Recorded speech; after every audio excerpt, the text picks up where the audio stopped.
They claim that our eyes were just created a slightly different from what they are. When we talk, we see things are not normal.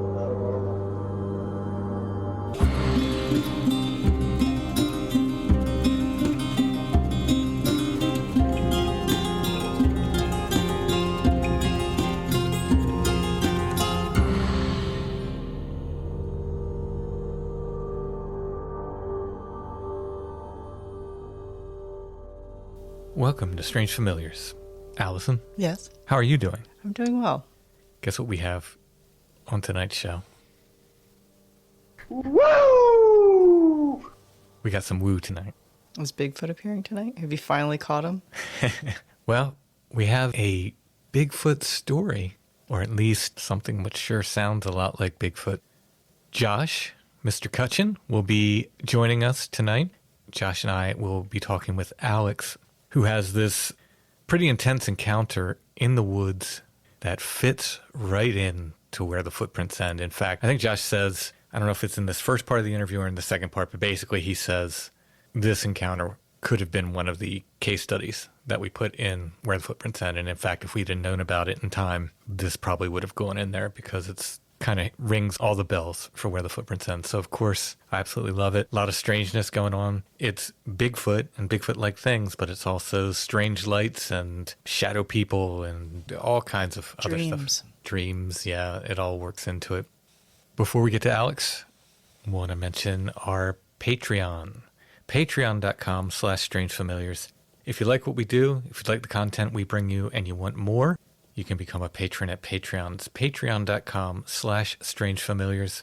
There's different tiers of support there. You can go check it out. But no matter what tier of support you choose, our patrons get 2 full extra episodes of Strange Familiars every month. Again, you can check it out at patreon.com/strangefamiliars. I want to thank our patrons because we could not do Strange Familiars without them. If you can help us out, you get more content. Definitely helps us with the show. All right, without further ado, let's get to the Woo! And I rhymed it there, so I get extra points for that.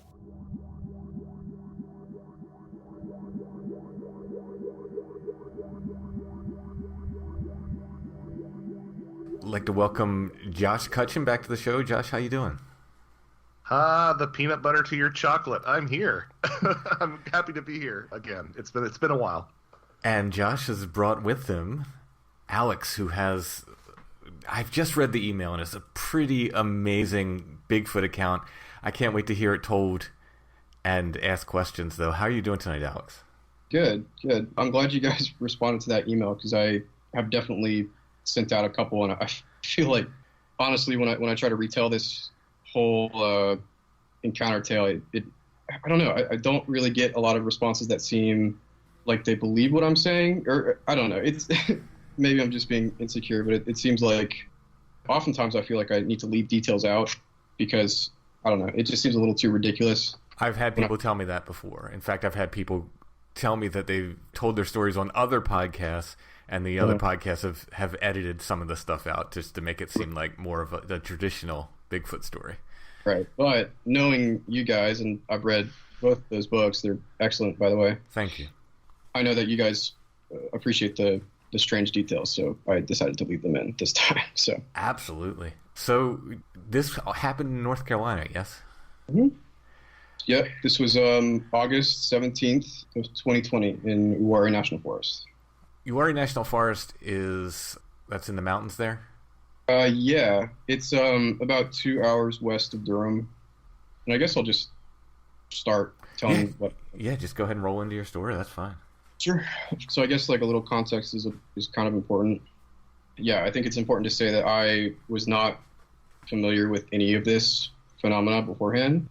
I had seen a UFO about like 3 years prior to this, and it sort of erased itself from my memory almost. Like I hadn't thought about it again until this encounter happened, honestly, which is kind of weird.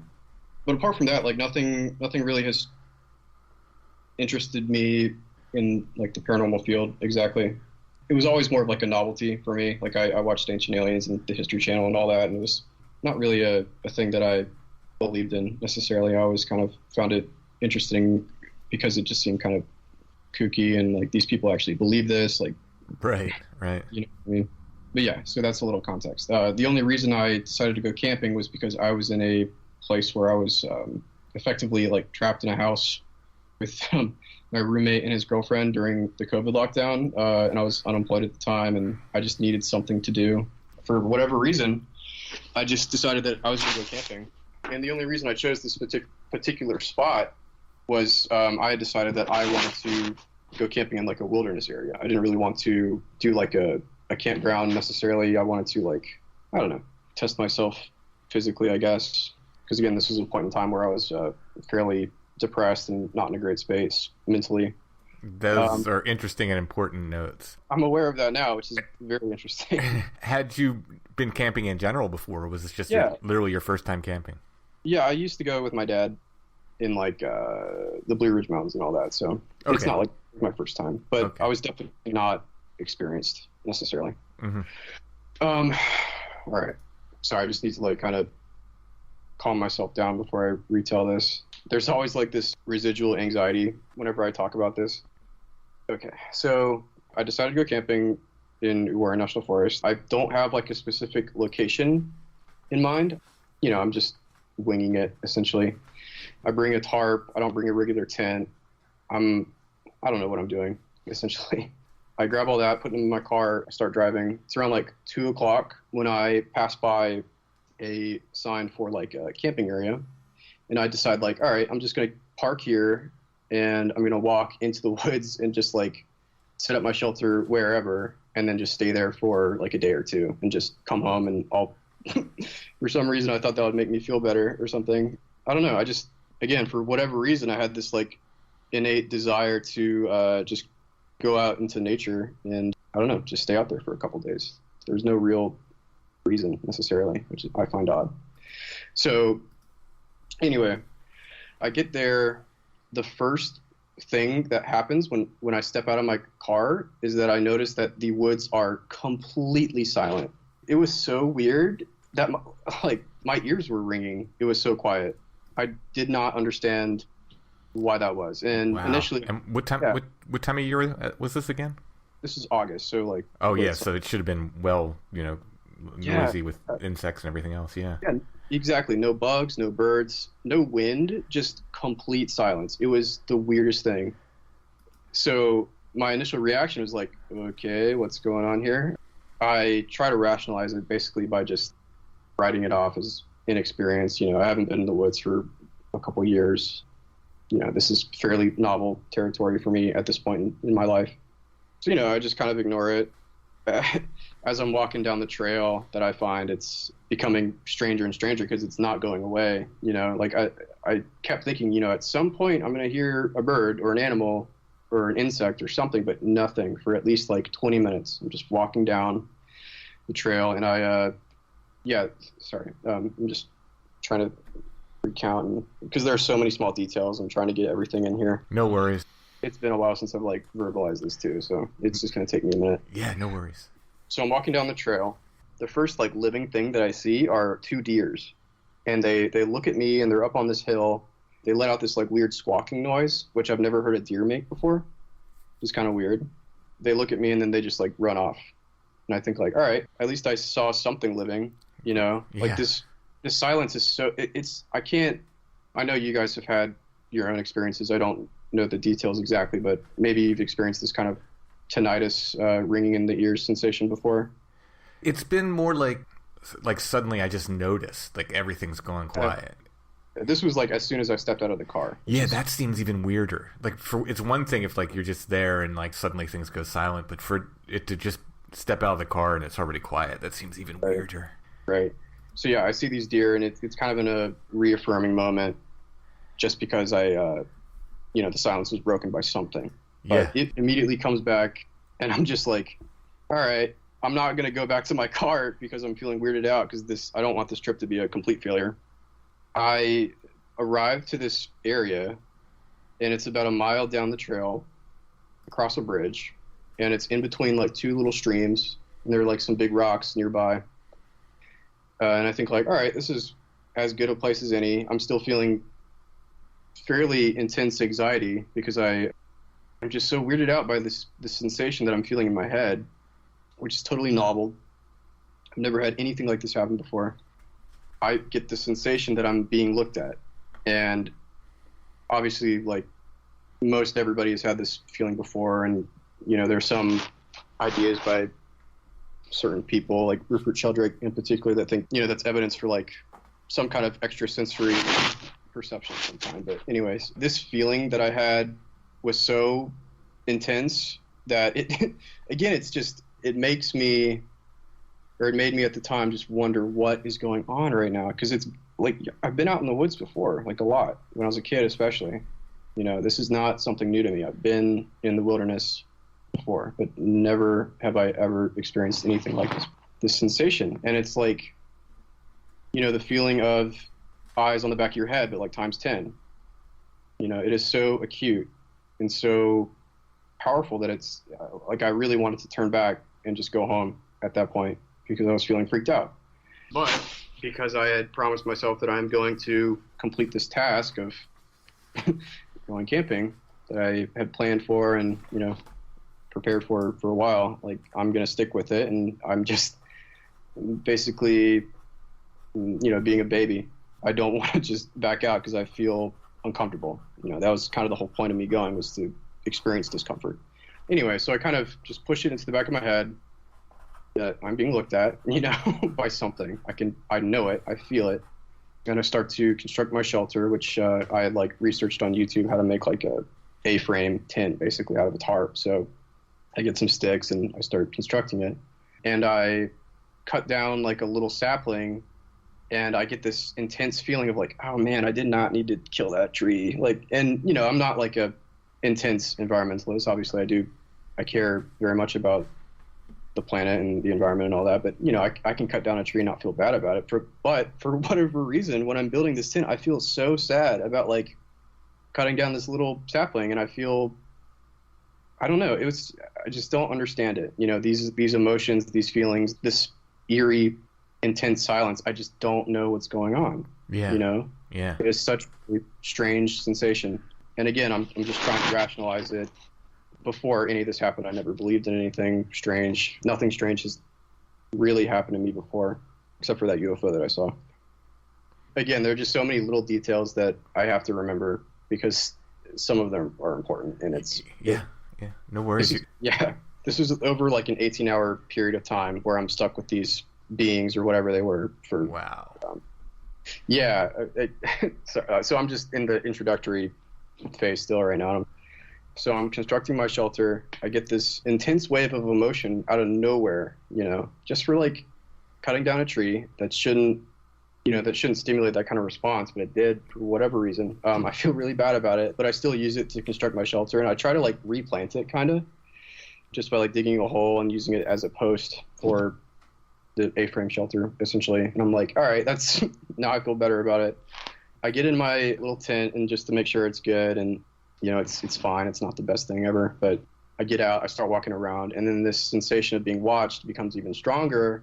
And I'm like, okay, like this is severely starting to freak me out at this point. Cause it's like, I don't know. Like, again, I've been out in the woods alone many, many times. There's been nothing like this that has ever happened before, especially not this kind of like adrenaline nervous system response that I guess I would describe it as.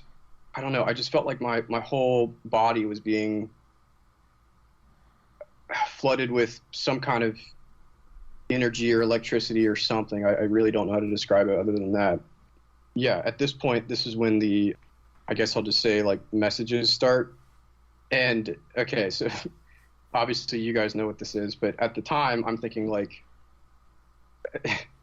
am I having like some kind of psychotic break? Is there something wrong with my brain right now? Is this an aneurysm? Is this what people call schizophrenia? Or, I'm just trying to rationalize what is happening right now. And what's transpiring in my brain is that I am receiving a communication from something. And what it's saying is, and it's not in words, it's more of just like a complete thought that has entered my brain out of nowhere that is completely independent from my own stream of consciousness. I mean, I think, obviously there's no way of me proving that, but what it says is, in essence, is powerful magician, powerful warrior, over and over again, like recursively, and it just keeps repeating.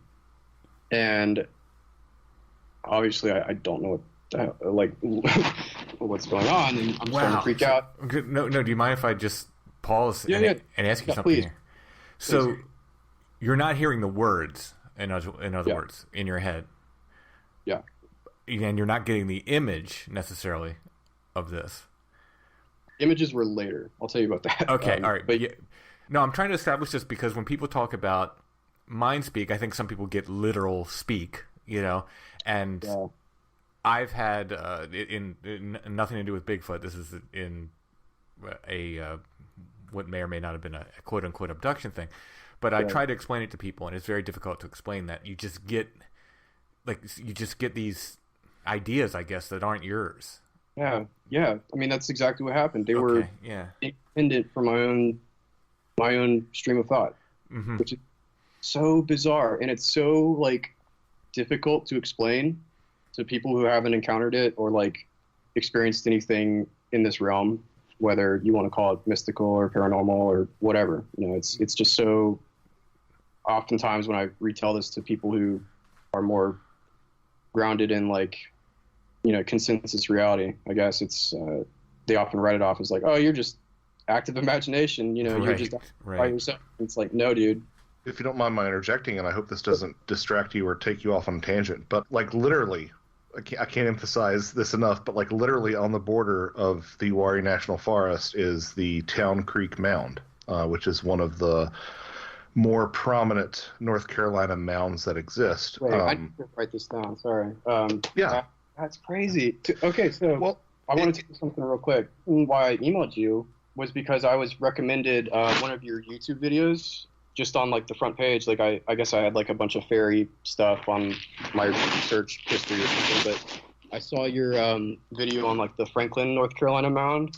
Mm-hmm. And I saw a comment where someone mentioned owls or something. I was oh crap, I need to eat right now, because I had just had a very intense owl thing happen to me that night, and it's this is not a coincidence. I need to write, dude. There you go. I think that it's really easy to slip into haunted Indian burial ground tropes, but I do think that there is something about, especially the monuments, the mounds. And Town Creek has over almost 600 burials there, if memory serves. And what's more is it was clearly a site of shamanic practice, like a lot of the mounds were. But Town Creek, this is especially evident because there's a painting inside that depicts a therianthrope, half stag, half human, and half dog, half human. Yeah. Wait, can you do you mind spelling that for me? Yeah, Town Creek, just town, Town, and then creek, two separate words. And it's literally depending on where you are in the forest, you could be no less than 3 miles from it. Or if you're at the far northern end, you're 30 miles from it. But still, it's very close. Oh my god. Okay, that's cool. I did not know that. This is why I wanted to talk to you guys, because I need information. So that's awesome. Thank you for telling me that. So I'm having these very intense, very strange, independent thoughts that are entering my brain that are saying, in essence, we know who you are. And again, this is obvious. This is not literal. This is more just my interpretation of the emotions or whatever you want to call this information that's transmitted. But yeah, it's basically saying we know who you are, and then also powerful warrior, powerful magician, which I hate saying that, but that's literally what it was, because I don't know, it's a little self-aggrandizing, but that's literally just what it was. You thought that was referring to you when they were yeah, I think so. Okay. Yeah, I didn't know the context. I didn't know if it was saying, whatever it was, whatever's giving you this message, it was referring to itself or to you. So yeah, okay, cool. This was very personal. There's no really other way for me to describe it, but yeah, just very intimate and very personal information that this thing was trying to transmit, I guess. So this is obviously freaking me out intensely. I basically just start going for a walk, and I sit down on this rock in a stream, and I'm getting this weird tinnitus, ringing in the ear sensation, this weird electrical bodily, I don't even know what to describe it as, these shocks going up and down my spine. later on, like I started doing research into like Kundalini stuff, and you know, I'm not saying I believe any of that, but it's just interesting to see like the parallels between a lot of magical and mystical systems and like this spinal energetic sensation that I'm feeling. But anyway, I'm sitting on this rock. These messages just keep coming, and it's like, again, it's more of like a download, I guess. Like I kind of condensed it down to a couple key points of like the magician and like the we know who you are thing, but it was over a period of like a couple, maybe like 20 minutes or so. So it took a while for me to like fully absorb whatever was happening. Once it stops, I'm like, okay, that was extremely weird. I guess I need to go to a therapist or like a psychiatrist when I get home, because that was like incredibly concerning from a like rational standpoint, you know, or like from a I don't like this word either, but like uninitiated standpoint, I guess. Before I knew what this was, I was trying to pathologize it, I guess, if that makes sense. So anyway, it abates for a little bit. I get back in my tent and I'm like, all right, I'm just gonna stay in here. I'm gonna go to sleep as soon as possible, and then I'm just gonna wake up and go home immediately and then get myself checked out, because that was incredibly strange. And this is like 2:00 in the afternoon when this is happening. So again, this entire day and night, there's weird stuff happening, which increases in intensity, which I will get to in a second. This is when it gets a little scary. So I get in my tent. Again, it's middle of the day, like 2:30 in the afternoon. The weird sensations start again. And I'm like, okay, do I just need to leave? Or am I like, you know, I'm starting to panic a little bit, because I don't feel totally in control of the situation, you know? Like I'm having this sensation where I feel like I'm being watched. I'm having these strange bodily sensations. I'm having these bizarre, intuitive, you know, thoughts that are not my own. And I'm beginning to feel extreme fear and anxiety. Like the fear that I am feeling in this situation is like, it's unreal. Like I've never, and that's why it's kind of hard for me to talk about, is because every time I think about this, I kind of go back and I relive that sensation of just feeling completely helpless, completely like stalked by some kind of predator. And another reason why I don't really talk about this a lot is because whenever I bring it up to people and they dismiss it, I'm like, okay, you know, I'm telling you something that is extremely traumatic, extremely frightening, and you're just dismissing it and laughing at me. So, I mean, that's a big reason why I don't talk about this with anybody, so except for you guys and other people who know. So no, I get that totally. Yeah. So the fear that I'm feeling is like, I don't know how else to describe it, but it is like ingrained so far deep in my DNA that I feel like whatever this phenomena is extremely ancient and is like part of being a human, or I don't know, something about like, there was something about like DNA involved. And this is like, I don't know, my intuition at the time, obviously I don't know exactly what that means, but like, it just felt like, yeah, this panic and this fear that I'm experiencing has been experienced before by like cavemen or something. That's the only way I can describe it. Like it is so archaic and ancient that's I don't know, that's just what I felt at the time. And I'm just like lying on my belly in this like shoddily constructed tent structure, and I'm just feeling completely helpless, completely vulnerable, getting ready to basically just leave, you know. And that is when I hear this noise, and what it is a okay, so obviously you guys know what the deal is, but it was a giant monkey. And you know, obviously, like God, like even saying that now, it's just like, I can't believe I'm saying this, but that is what happened, man. It's like, it was a giant monkey sound, and it was so loud and so big that it was, again, like whatever it was huge, you know. Like there's no possible way a human being could have made this noise. So this is a vocalization. Yes. At the time, I'm thinking like, giant monkey noise? You know, like what possibly makes it sound like that out in the woods of North Carolina? And my mind never thinks of Bigfoot. You know, that is just not something that I had ever considered to be a possibility. Obviously, you know, when I get home, I start doing research of like indigenous animals of Uwharries, and it's like, okay, what could have made that noise? And finally, after like a couple hours of me researching like boar noises or like cougar noises, it kind of just dawns on me like, wait, don't people believe in Bigfoot? And I start Googling like Bigfoot noises, and I come across the Sierra sounds, which I'm sure you guys are familiar with. Oh, yeah. And the whoop that I heard was exactly the same, like 100% the same noise, the exact same noise, down to like the syllable, like the whoop, like the double syllabic whoop or whatever you want to call it. And that was a very disturbing moment in my life, was that kind of dawning realization that I had encountered a Sasquatch, I guess. So anyway, going back to the woods, I hear this noise literally half a second after that whoop. It starts to pour down rain, and I don't know if that's related or not, but for some reason, like intuitively, I feel like it does, for whatever, I don't know why, but it was just too much of I don't know, it was just so strange how kind of the rhythm that it took, it's the whoop whoop, and then immediately starts to pour rain. Yeah, no, that's a thing. Josh, you want to talk about rain and paranormal encounters?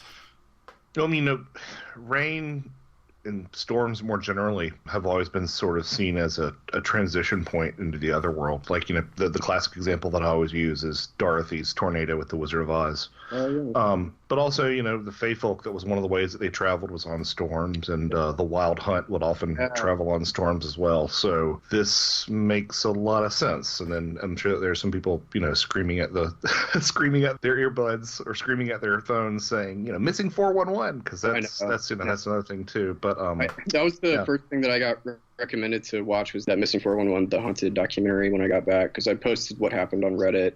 A lot of people are like, oh, you could have been abducted. And it's like, all right, you stop. Like, don't freak out. Yeah, I mean, I think it's more important or more interesting, at least, as like that sort of transitory inflection point when you're sort of breaking through that barrier, or somebody's like, sitting there saying, well, when the portal manifests, there's electrons in the air that agitate a storm and stuff. Nobody knows exactly what's going on. But for me it's going back to that medieval literature and saying, oh no, the transportive storm to the other world is sort of what you're doing with. Yeah. Not to throw you off course, but you might find this interesting. Very recently, there's an area that I go to called Hex Hollow, where I've had multiple weird experiences. And very recently I was there it's the first time I did a solo hike there in over a year, I think. It's been a long time. And I'm hiking down this trail. I'll just kind of make it brief. And I hear wood knocks coming from the direction where I just was. These were not woodpeckers. I had my recorder on, and I heard wood knocks. The reason I was taking this trail is I had found rocks like shoved in trees on this trail before, and I was like, I hadn't been there in a while, and I was like, hey, I'll go see if those rocks are still there. They weren't. I replaced them. I don't know if that was a good idea or not. Immediately after replacing them, I hear these wood knocks. I turned on my recorder before that and said, like, hey, I was just kind of doing a little segment for my listeners. And I hear the wood knocks. I caught them on the recorder. You can hear them. And immediately after hearing these wood knocks, the wind picks up.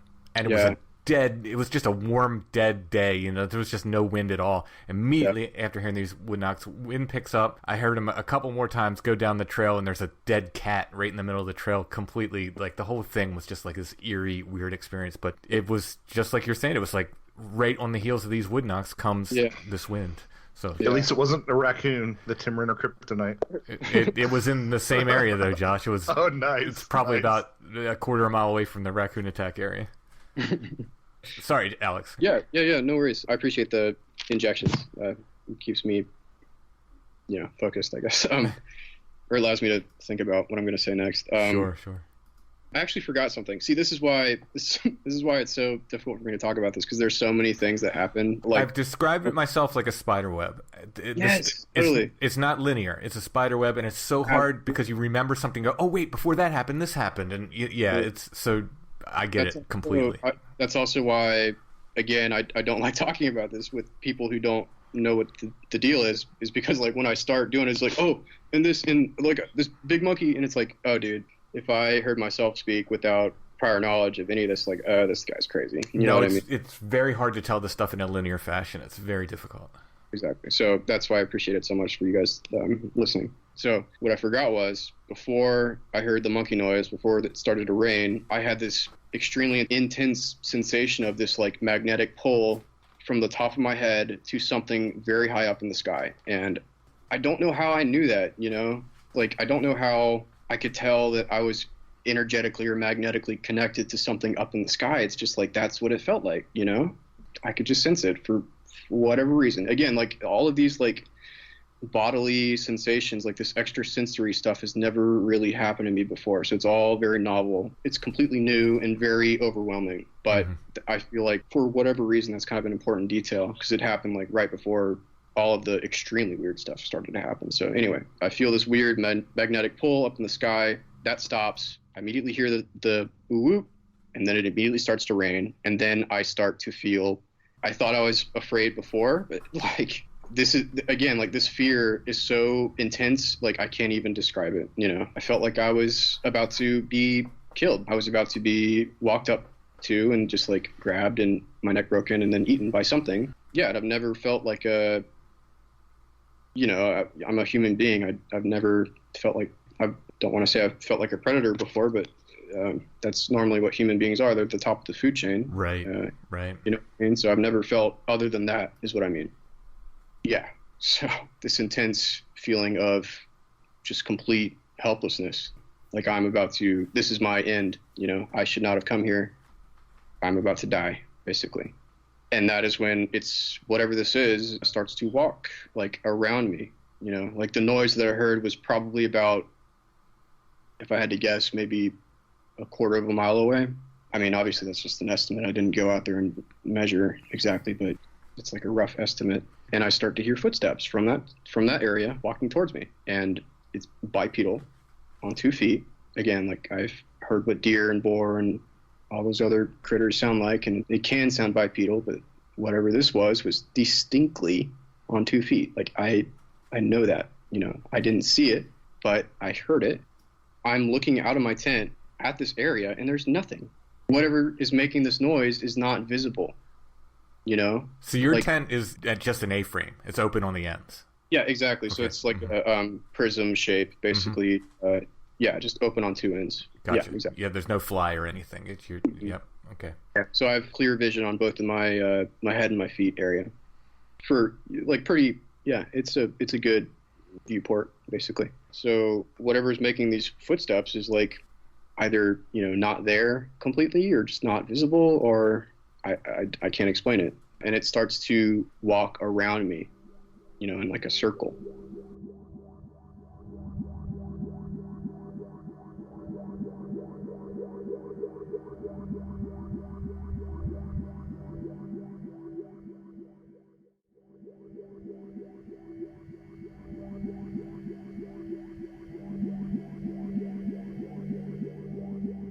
Throughout this entire period, before I get home after this incident, before I started to do research on this, I'm still trying to pathologize this. You know, like obviously I can't leave now because it's the heaviest rain I've experienced in a long time. We just had a thunderstorm like a couple hours ago here actually, but this is like incredibly intense, very heavy rain. Luckily I'm in a position where I, you know, nothing's gonna like flood my tent or anything like that, but you know, I can't just walk out of here in this weather basically. So I'm stuck in this tent with this thing, this giant thing walking around me, and I'm just trying to figure out what is going on. So again, I keep trying to rationalize it, thinking like, all right, as soon as I get home, I'm going to go see a psychiatrist. Like, this is not good. I'm hearing things that aren't there. I'm like, you know, something's up for sure in my brain or something. But eventually it kind of dies down a little bit, like the footsteps stop. I'm just sitting in my tent in a state of like my nervous system is so amped up, like the adrenaline in my heart is racing, and it stays like that the entire time basically. So after I get home, it's like my heart hurt almost because it was just pumping so fast for an extended period of time. Like I don't think it's ever had to do that before, which is interesting.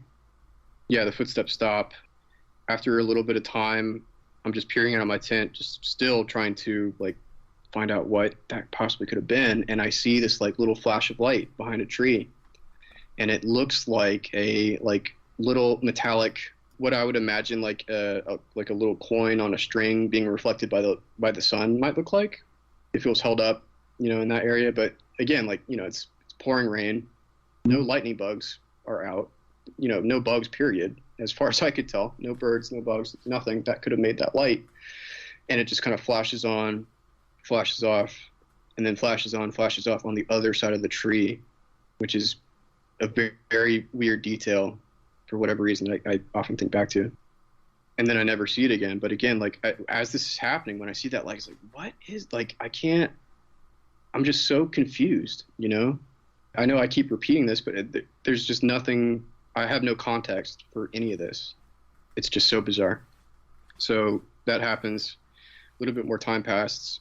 It's about like maybe 5 o'clock in the afternoon, so it's starting to get a little darker. Not really, but I have this thought of like, oh man, I'm so glad I didn't hear that giant monkey again. And as soon as I have that thought, it makes it again. It makes that same whooping sound, but this time it's a little different. It's got like 3 syllables in it. It's like, ooh, I can't even do it, but it's a little bit of a variation on that whooping sound. But it makes it, whatever this thing was, on the top of a hill, like in a completely different area, So again, it's that same kind of synchronistic schedule of events. The timeline is so odd. I have this thought and immediately it makes that noise. That doesn't seem like it's a coincidence to me. It's the same thing with the rain, Right, yeah. No, these are all important factors to note, absolutely, yeah. Right. So I have that thought, it makes that noise. Again, like the fear response kicks in. Not that it ever stops, but it starts to ramp up a little bit more. And whatever this thing is, it starts to walk down the hill towards me again. And it's like, oh no. Again, like I can't even describe this adrenaline, the fear. It was unreal. So hard to describe like the fear because it was so intense. And I know I keep expounding on that, but I think it's important just because this was 10 times the level of fear I've ever experienced in, like a car accident or anything sort of traumatic in the human world. Mm-hmm. If that makes, yeah. No, I've, and it's in fact, I think the first time Josh and I ever talked, I told a story that happened in the same place where that other story happened a couple years earlier, and a sequence of events happened, but at some point I was so afraid that my knees locked up. I was just hiking. I wasn't camping. Oh, okay. Sorry. That just reminded me of something. I was like, I couldn't move. Yeah. I was so afraid I could not move a muscle. I was like paralyzed. Almost. I wanted to run with every fiber of my being, and I couldn't. It was like a dream where you're running, but you can't. I couldn't move. I had a walking stick with me. I was leaning all my weight on it because I was completely locked up. So I don't know if it's exactly what you felt, but I feel like something similar. That's so strange. That's so weird. Mine didn't end with a sighting or anything. Honestly, I got the feeling that mine ended because whatever it was decided I wasn't ready at the time. Oh my God. Okay. Yeah, that just reminds me of like, yeah, there's just still so much more that happened that I want to get to. Yeah, please. Yeah. This thing is walking down the hill. I'm beginning to freak out again. I can't move. I'm paralyzed. Whatever. There was like this weird kind of, I don't know how else to describe it. Like there's this weird moment in time where it was, 5 o'clock. I'm estimating. I didn't have my phone on me or my watch. Right. I had my phone on me, but it was in my backpack and turned off. But I didn't have any way of like telling time except for like looking at the light essentially. So basically there was at one point it was broad daylight, 5 o'clock, or like starting to get to evening time. And then the next moment it was like almost pitch black. And I've read about, time dilation with alien abduction, things like that. And I don't know what happened. It's just, maybe it was just sort of like the adrenaline that kind of causes some sort of strange time dilation. But, before I knew it is what I'm trying to get at. It was completely dark. And when I say completely dark, the canopy there is fairly thick. So there was no light at all. I could not see the hand in front of my face. It was that dark. Usually, and again, we talked about this in Where the Footprints End, when you're having these intense, like a car accident, say. Yeah. Things slow down. They don't speed up, No, it was very weird. Yeah. I feel like there was something that happened that I don't remember. Maybe. I don't know. That's a concerning thought, but I don't really think about it that way anymore. So if in the state of mind you were in, if it hadn't been raining so hard, and if you hadn't been so almost paralyzed or literally paralyzed by the fear, would you have just left at that point? Yeah. Okay. Most likely. Yeah. But now suddenly it's dark, and now you're like, well, I'm here now, Yeah. right? Okay, Yeah. so this is what, there are just so many details that make me think like whatever happened or whatever these things are, they know who I am, and this is a very personal, very like, I don't know what to call it other than like, I don't like saying mystical or any of that, but I just think that might be what it is, like there are too many factors that kept me in this spot, Right. The rain, the paralysis, the intense fear. I had to stay there, Wow. This was something that had to happen. That is something that I think now, obviously in the moment I'm like, I want to leave, like, please. Right. Yeah. I'm sorry I came here. In my head, I was like, okay, I reached a point where like I'm kind of accepting that I'm about to die, and these are my last moments, and like whatever this thing is, it can read my mind basically, like Wow. obviously before I did any research, that would be something that I would never even consider actually thinking, but this is like when people are about to die, they start to become religious almost, that kind of, what I mean? Yeah. So I start to think like, all right, this thing has displayed that it can inject thoughts in my head. It can possibly read my mind because it knew that I was thinking about the noise before it made it, like half a second later. So I start to think like these thoughts of, please don't hurt me. Please don't hurt me. Please don't hurt me. I'm so sorry. I should not have come here. I realize that. I won't take anything. I won't do anything bad. This is why I bring up like the cutting down the tree part too, because again, like those weird emotions that I started to feel when I did that were just, again, very acute, and I feel like are possibly related to this. Yeah, I just start to like project this thought towards whatever this thing is of like, yeah, just please don't hurt me. I'm sorry.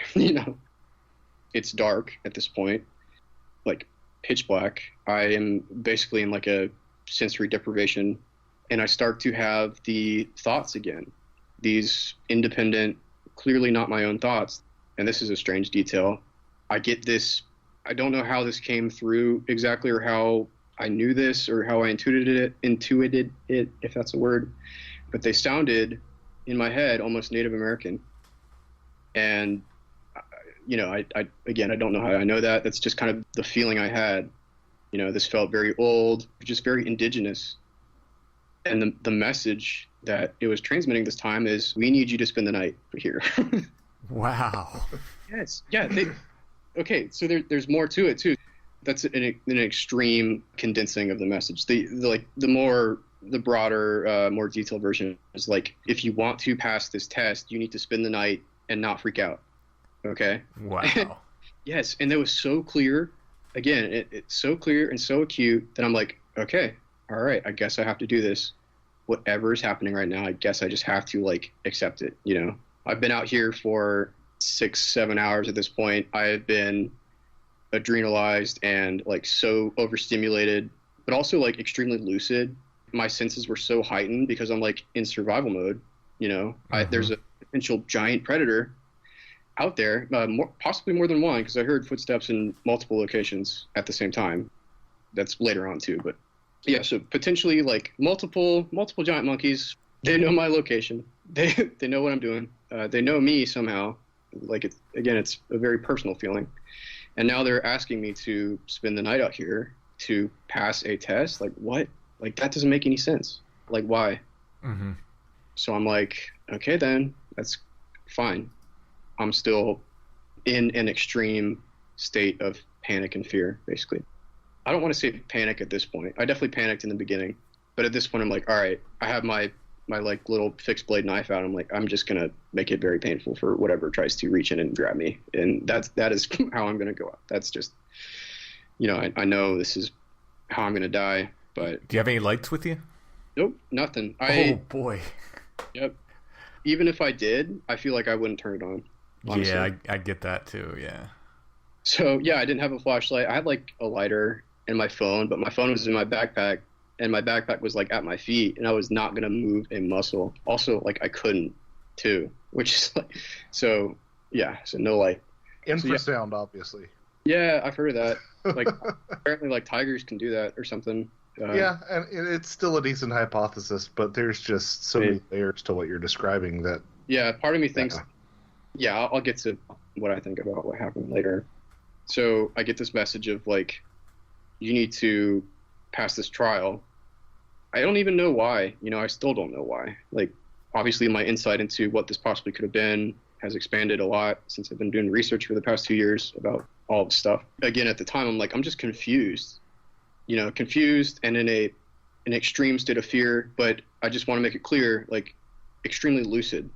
My senses were so heightened because of the fear. Again, and I know I've said this already, but extreme fight or flight. I can hear noises that I probably couldn't have if I wasn't in the state. You know what I'm saying. I'm basically just trapped in the dark. It stopped raining at this point. I get that message, and I start to have these like hallucinations or like visuals, and it looks like my eyes are being filled with like this yellow glowing liquid. It's like filling the veins in my eyes. It's like pale yellow. There's like luminescence to it or something. Like, I don't know. I don't really know how else to describe it other than like, yeah, glowing yellow liquid filling the veins in my eyeballs. And it's kind of looks like a spider webby mesh. Well, the fact that it seems almost as if it was generated from inside your eyeballs sounds like it's some sort of entoptic phenomenon, which is a lot of the things that you see, like if you press your eyeballs really hard, or if you get your if you're at the optometrist. A lot of those shapes are all over shamanic artwork, and are also a lot of them conform to UFO shapes as well. If you just sort of look at a list of the most common entoptic phenomena, so that's another interesting little detail. That's fascinating. Yeah. So that's funny you bring that up, because I started to do research on like phosphenes or visual cortex phenomena. Because again, I'm not at a point where I'm trying to rationalize this anymore, because I think it's beyond that, honestly. But I started to make a checklist of like, okay, what could that orb have been? Was it a phosphene? Was it an eye floater? There's like Alice in Wonderland syndrome, or there's a bunch of like ocular visual phenomena that people are like, oh, that's what UFOs or orbs are. It's like, nope, this was distinctly illuminating a very particular spot in the real world, so whatever it was separate from my own whatever, visual cortex. You guys know what I mean. So anyway, this weird yellow liquid thing was probably entopic, what you said earlier. That's what it felt like, at least. I don't think it was actually in front of me. It kind of like flies away from me up into the sky, which is weird. This is so hard to describe because, again, it's like entheogenic hallucinations almost. Like, I've done mushrooms a couple times and it kind of looked like that a little bit. Definitely not the same thing, but I'll say that there are some similarities. Something was stimulating my visual cortex is my point. So that happens. I'm like, okay, well, this is weird. Why am I like hallucinating right now? And maybe it's like the sensory deprivation. I know that's a thing, but this was like it very intense, as if I took like a lot of mushrooms, which I had not. I'll make it very clear. So yeah, I'm having these weird visual phenomena happen. That like strange data download of like, we need you to pass this trial. Please don't freak out. They definitely did not say that you are safe. I would have appreciated that, honestly, but maybe that was part of it. Maybe they wanted to freak me out is what I kind of think now. Mm-hmm. So after that happened, this is possibly the strangest part. Whatever these things were, they walked up to my tent about, I want to say 15 feet away on either side. So this is why I say that there were maybe multiple of them, because there were at least two, I think. Obviously I don't know, but I didn't see anything. But they walk up to my tent on either side, equidistant. So like they're standing like it's measured or something. That's the feeling I got. And they start to talk, literally verbalize, like, and it's like this caveman like grunting. And when I go back and I listen to the Sierra sounds, and you hear that like mumbly, grumbly sound that they make, and it's like, it's not exactly the same, but it sounded very, very similar. Wow. And it sounded female, and it sounded old, and they were talking over me, and I didn't know what they're saying, because it's like, it didn't sound human. It sounded like goblins or like monsters or cavemen. It's very deep, very old and female. I have nightmares about that, because that was it was so weird. It was so strange to hear that, you know? Like, I think that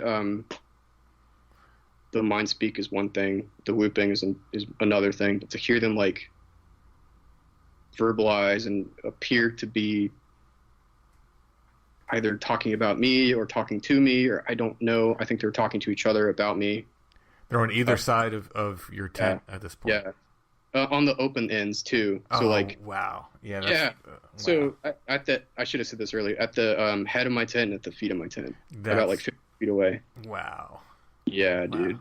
Okay, so that was happening, and I passed out. You know, I don't know how that was possible. Oh, yeah, no. This is an ongoing drumbeat with paranormal encounters in general that has happened to me, and it's happened to so many people I've interviewed. I don't understand it. I'm telling you, I have an extremely hard time going to sleep in general, especially after this encounter, but ever since I was a kid too. But like, how being in that situation could anyone comfortably fall asleep? Exactly. Well, and what I've gotten sort of where I've sort of Goldilocks my way to at this point is that, you know, it's like they're saying, yeah, we can get to you in waking life, but it's a lot easier if we just sort of put you to sleep and we can interact that way. Yes. I'll tell you about the dreams that I started to have after this too, because it's like I started to have these like lucid dreams that felt more real than real almost immediately after this encounter with hairy beings, you know, like hairy people that would like run at me, and then I'd wake up and I'd be all sweaty and terrified. Wow. But I'll tell you about that in a second or later. So anyway, I pass out, I immediately wake up, and it's like probably 6 a.m, like dawn is just breaking, like there's a tiny bit of light out. Maybe it's probably like 5:45, I think. So I look at I grab my phone and I'm like, okay, I need to get the hell out of here.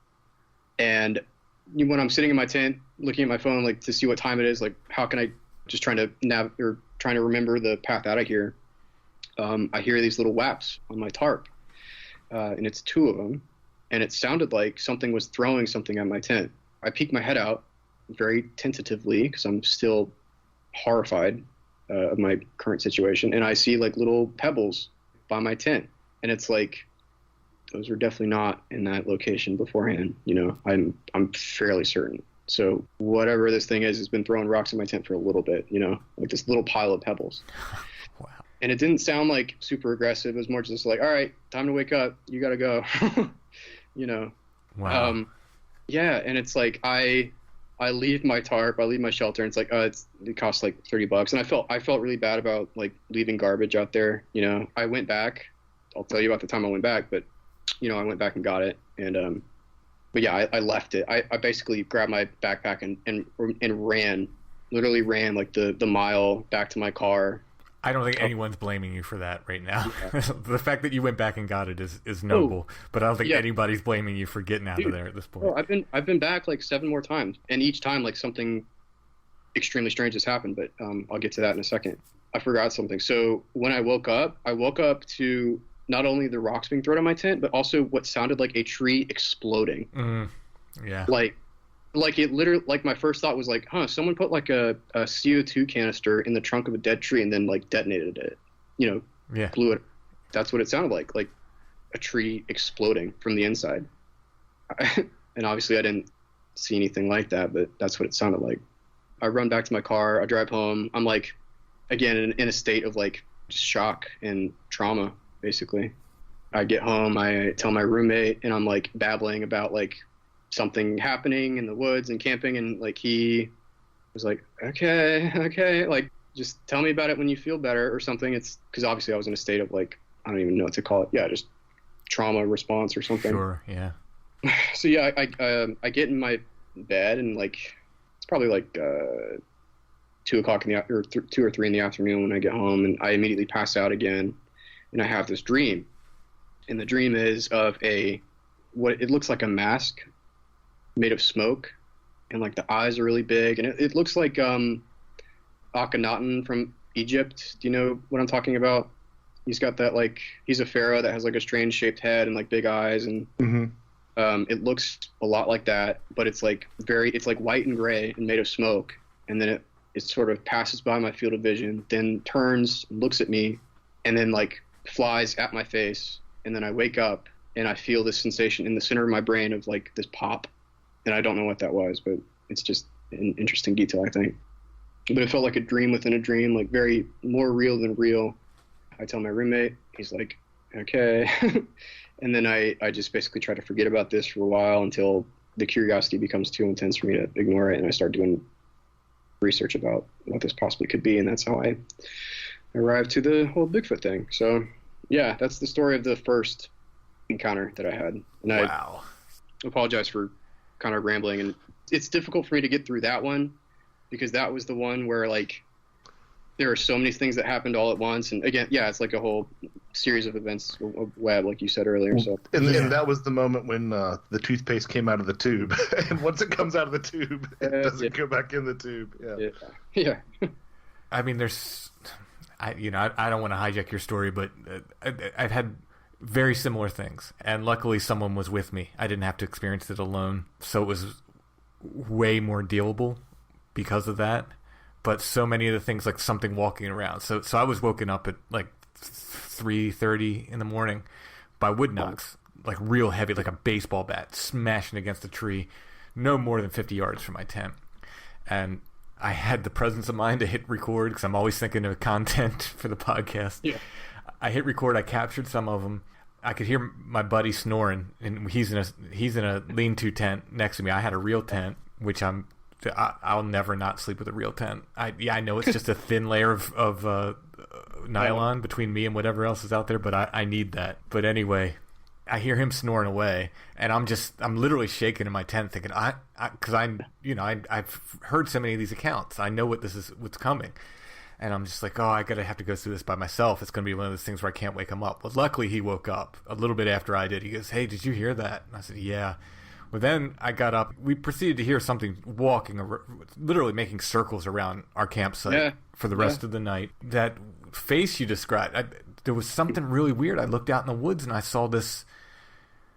I thought it was a reflection off the tree, and I kept looking at it, and it was so crazy I didn't even tell my buddy. But I kept looking at it, and it looked like a white mask on this tree. Whoa, what? And I'm just looking at it again and again, and I'm like, no, it must be the reflection. There must be bark missing from the tree, and I'm not seeing it right.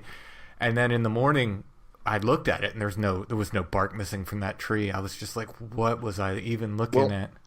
And you know that some of the earliest descriptions of his visitors that Whitley had in communion were of them in masks as well. So I have that book, and that cover, it's not exactly the same type of head shape and eye shape, but it's very, very similar. Very similar. Yeah, it's evocative. It really is evocative of the same thing. I'm looking at some pictures of Akhenaten right now. So, Did you know about all of this before you had your first encounter, Timothy, or was it like? Oh yeah, I was into all this stuff. So for me, I feel that would be even more scary in a way. Yeah, sure. Yeah, if I didn't know, like at least I had some kind of context for it. I don't. It helped some, I think, sure. Right. But also. Yeah, I can't imagine having been alone. Like I was so happy my friend was there. I've ever experienced in my entire life. I'm telling you. I thought about it, and I thought, if he wasn't, I would have ran. I don't know if I would have had. Although I might have been too scared to even get out of the tent. I don't know. I don't know what I would have done if he wasn't there. Yeah. Thinking back, I'm kind of proud of myself that I didn't lose bodily functions or pee myself or start crying or something like that. I was very, very ready to make it painful for whatever tried to kill me that night. Yeah. So I think that was part of it. I did not, I told you that they mentioned, for lack of a better word, that this was some kind of trial. Mm-hmm. I think that was part of it, keeping composure under threat of almost certain death by something incredibly horrifying and unknown, And speaking of dream, we both had dreams in place that night before we were woken up by the wood knocks. I had a dream of small hairy creatures. They were little things that were crawling all over my tent. They were white hairy things with bird heads of all things. And then he had a dream of small hairy things that were like brown or black or whatever that ran us out of the campsite. We both had these dreams separate from each other right before we were waken up by these wood knocks. Okay, so I just remembered something. Oh my god. So okay, so the after effects of whatever this phenomena is, the days after this happened, I would wake up and I would see for a split second the shadow or like the figure of two little hairy covered like black entities. And then like I would look at them for a second and a half, and then they would just vanish, you know. So I gotta look at them, you know, but I don't know, like something about maybe like the waking, you know, like the dream state or like the your brain waves shifting when you wake up or something like that. Maybe, I don't know, something. Josh said something very similar to something I've been saying recently before, and my take on it has lately I've begun to feel that dreams are such an important part of this, that if they can't reach you in waking life, they will reach you in dreams. Yes. So after this event, I've been having these like hairy man dreams consistent. And they're so separate from like my regular dreams that it's so clear to me that it's like, I mean, it's obviously related, but there's just something so distinct and very like hyper real about whatever these dreams are different. Is my whole point. I've tried to explain that to people, and you're using a term that I've used. It's like more real than when you're awake. Yeah. Yes. And it's so hard to explain to people.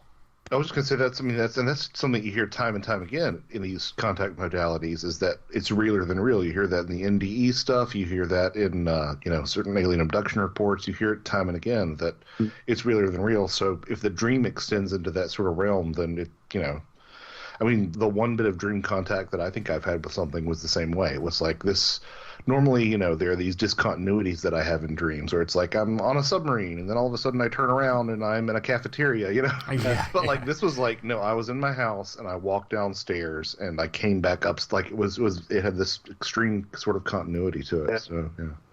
So oftentimes I'll have those dreams, and they feel like they're like memories of someone who's not, or just like someone else.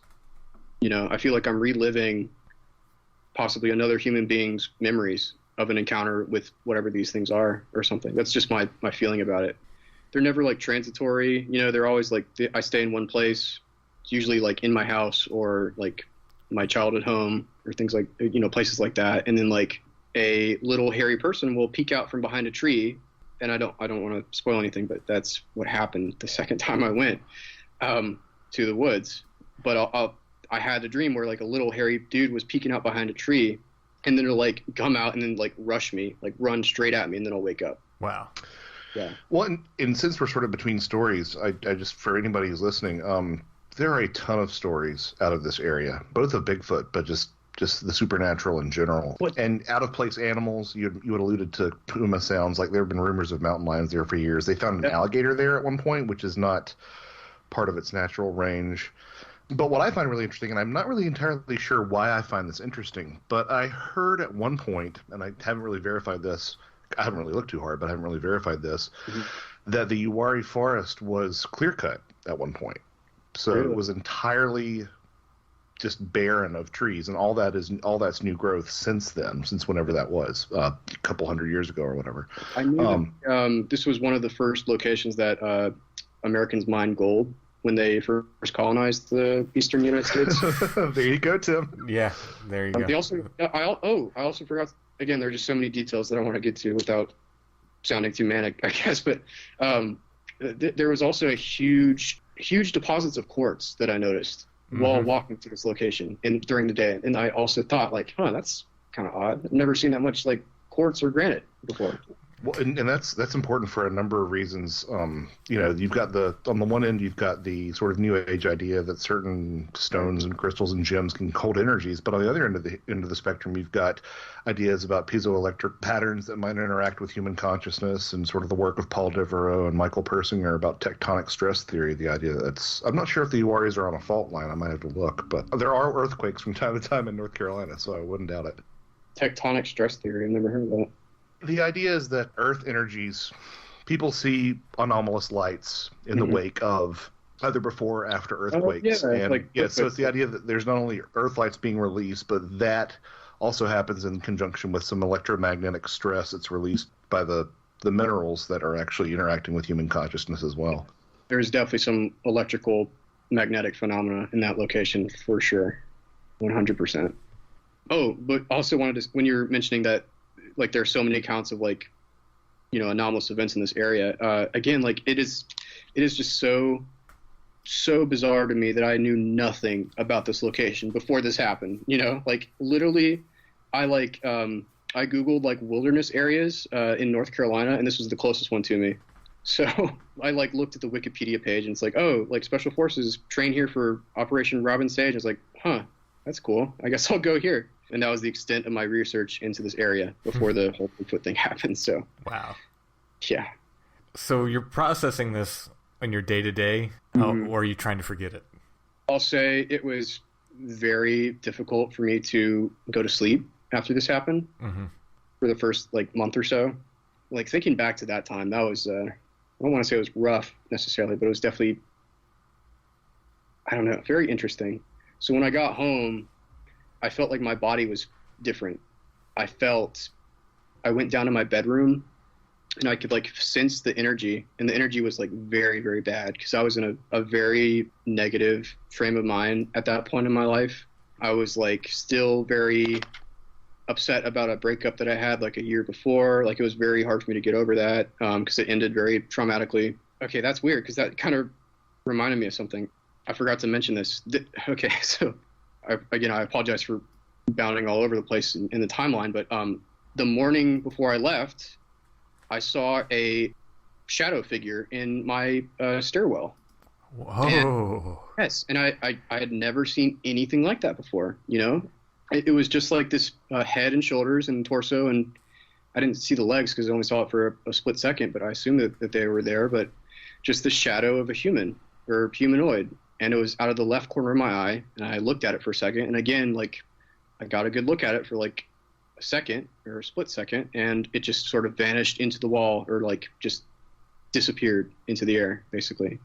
And I did not think about it. I forgot about it, you know, until all of this happened, and I started to, like, put the pieces together, I guess. And that memory came back to me as soon as I got back to that. I like walked down the stairs, and I started to feel like this very intense depression energy is what I call it, or what I called it. And it's like, I remembered, like, wait a minute, I saw like a weird shadow figure in that spot.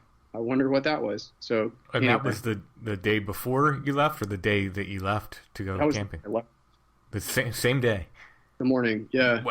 Wow. Yes. So strange.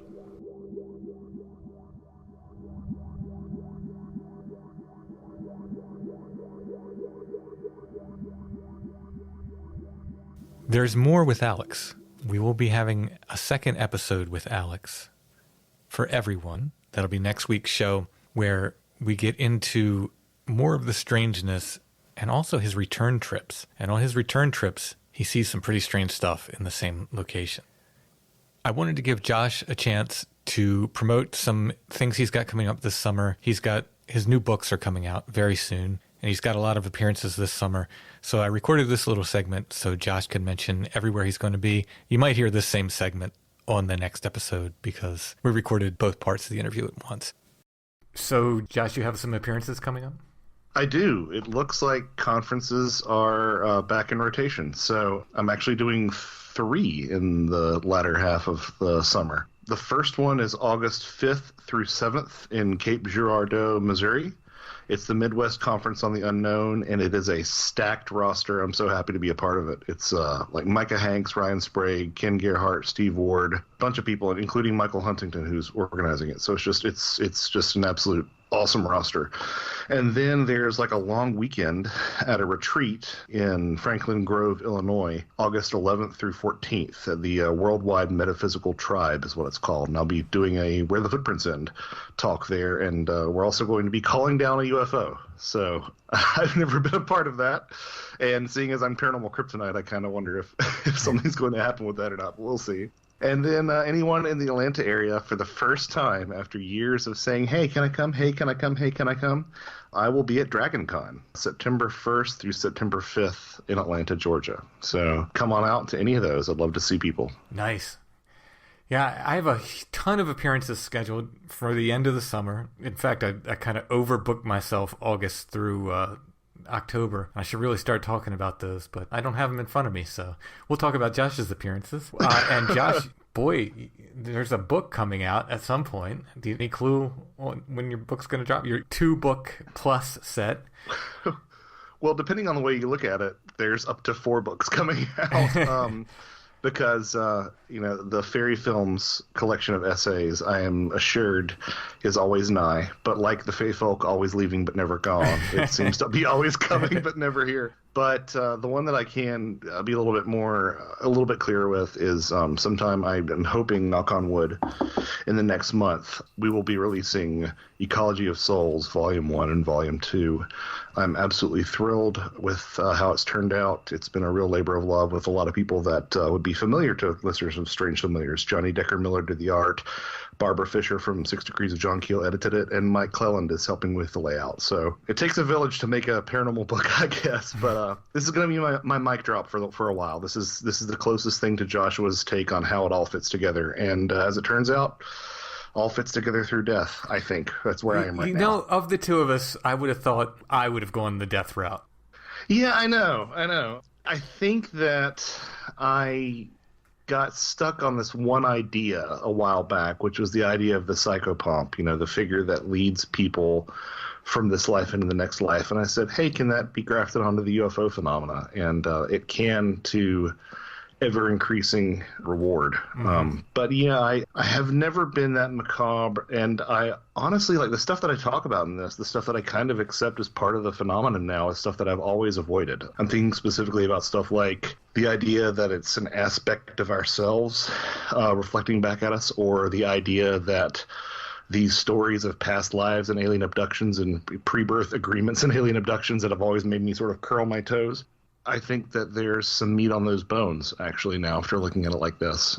So it's been, and that's sort of where I kind of like to be. I like to be challenged, and I like to reevaluate my stance, because I think that whenever you get too set in a mindset, that's when a calcified mind is brittle, So hopefully in another 6 months I'll have a different set of opinions. But for right now, this is the biggie. I'm sure I'll have you back on to talk about that at the time. So. Oh, I would love to. If we can fit it into one episode. Well, we can do several. I don't mind. You're at joshuacutchin.com. joshuacutchin.com. JOSHUACUTCHIN, just like a cut on your chin. All right. Thanks, Josh. Thanks, Tim. This is great.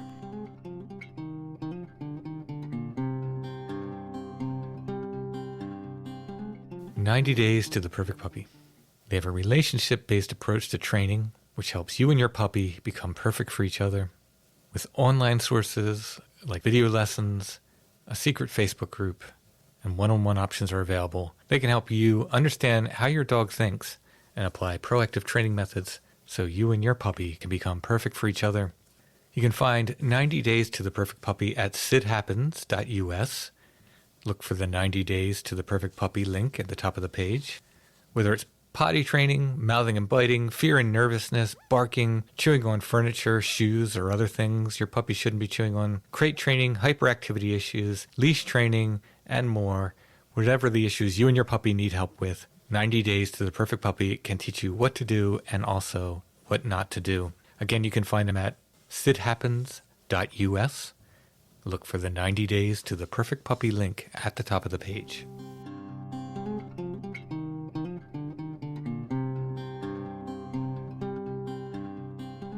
Uranium glass. It's the new thing. If by new you mean like pre-World War II. Would they even make it anymore? Nowadays? Yeah. I'm doubting it. Didn't Because- they take Scotch Guard off of kids' pajamas because it was like... So these wonderful glow-in-the-dark items we've been offering, they're not going to make them anymore. The glass, anyway. The uranium glass. Third week in a row. But the others have been such a hit, we figured might as well go offer some more here. So we have a crazy psychedelic tea set. Yeah, I think this is sort of like if Alice Little and the White Rabbit were drinking absinthe instead of tea. This is what they would use. Cue Jefferson Airplane.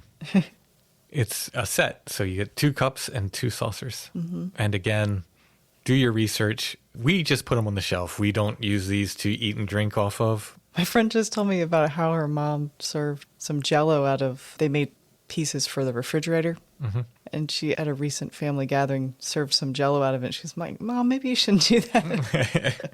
So we have the strange tea set, the glowing tea set that we're offering as our curiosity of the week this week. We might put some other uranium glass up as well. Yeah, I have plenty more. Yeah, just tell me what you want.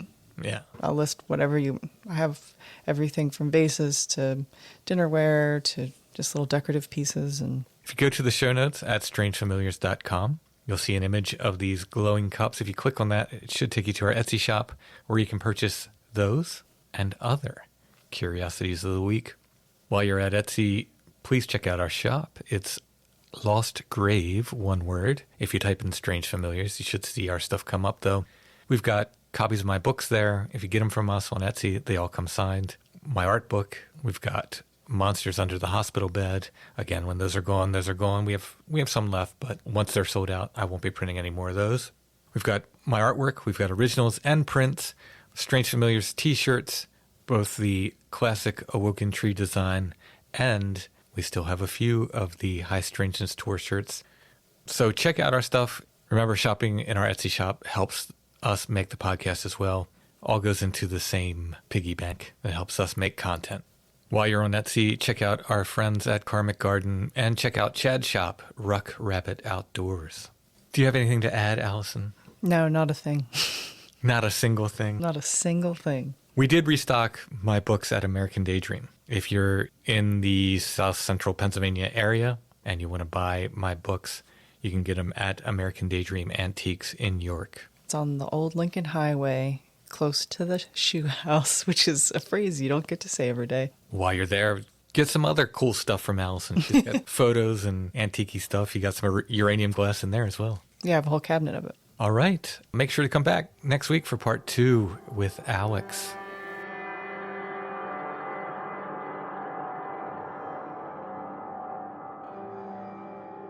Strange Familiars is a production of Dark Holler Arts. Music, books, podcasts, and more. Intro and background music is by Stone Breath. If you want to hear more or purchase music by Stone Breath, you can go to stonebreath.bandcamp.com. Strange Familiars is on Facebook, facebook.com/strangefamiliars, where you can join the Strange Familiars gathering group. We are on Instagram at Strange Familiars, one word, and you can find us on the web at strangefamiliars.com.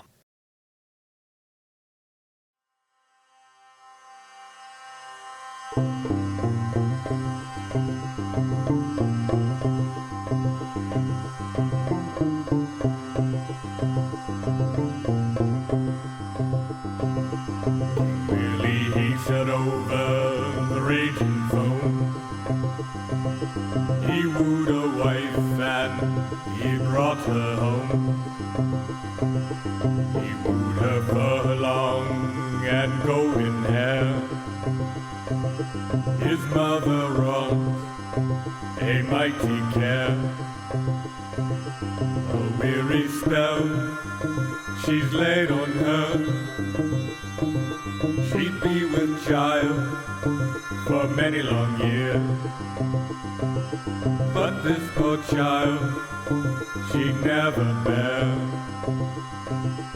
And in her bower she lies in pain. King Willie at her bed head he did stand, and down his cheeks the sudden tears did run.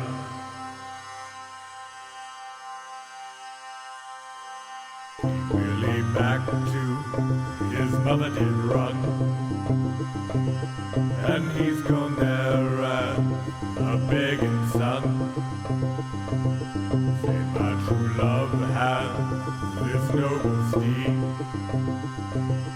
the likes of which you ne'er did see. On every part of this horse's mane there's hanging 50 silver bells and 10. There's hanging 50 bells and 10. This goodly gift shall be your own if you'll turn back to my own true love, that she might bear my baby son. No, of this child shall never lighter be, no nor from sickness will she e'er be free. But she will die and turn to clay, and you will wed with another maid. And sighing said, this weary man, as he returned to his home again, I wish my life was at an end. He really back to his mother did run, and he's gone there as a begging son. Say my true love has this golden girdle with jewels stitched all around the middle. On every part of this girdle's hem, there's hanging 50 silver bells and 10. There's hanging 50 bells and 10. This goodly gift shall be your own if you'll turn back to my own true love, that she might bear my baby son. No, of this child shall never light to be, nor from sickness will she e'er be free. But she will die and turn to clay, and you will wed with another maid. Then sighing said this weary man, as he returned to his home again, I wish my life was at an end.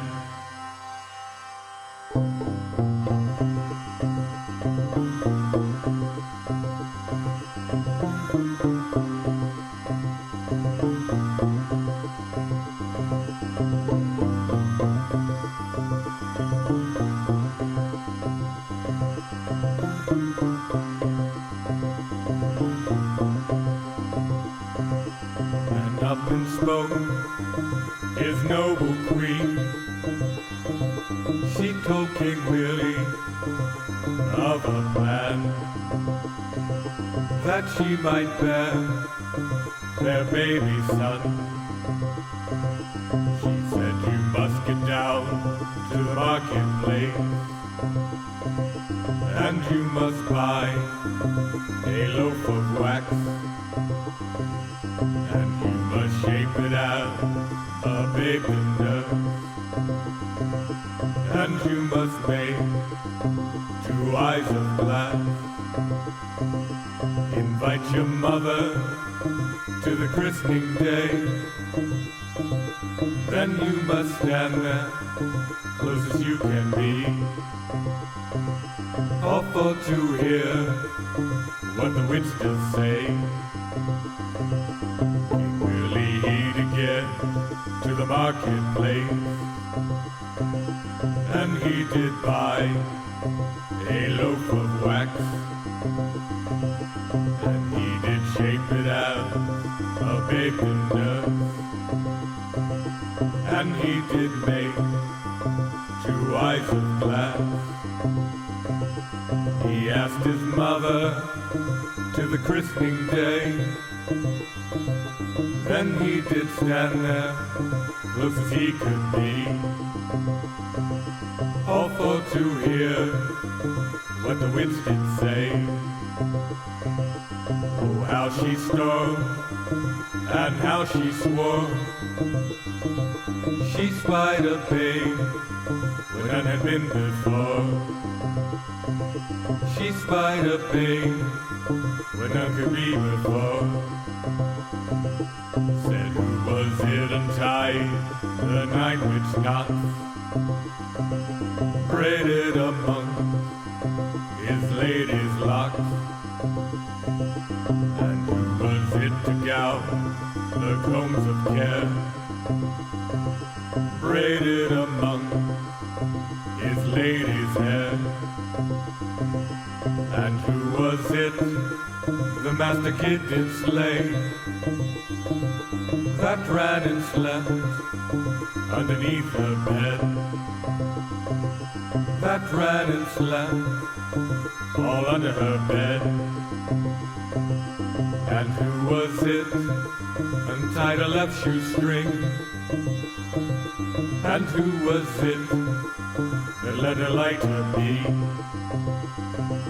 that she might bear this little baby? And it was Willie untied the 9-inch knots,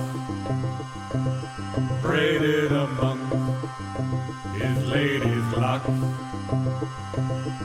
And it was Willie took out the combs of care,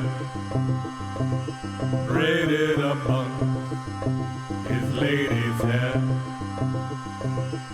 And it was Willie the master kid did slay, and it was Willie untied a left shoestring, and it was Willie that let a lighter be.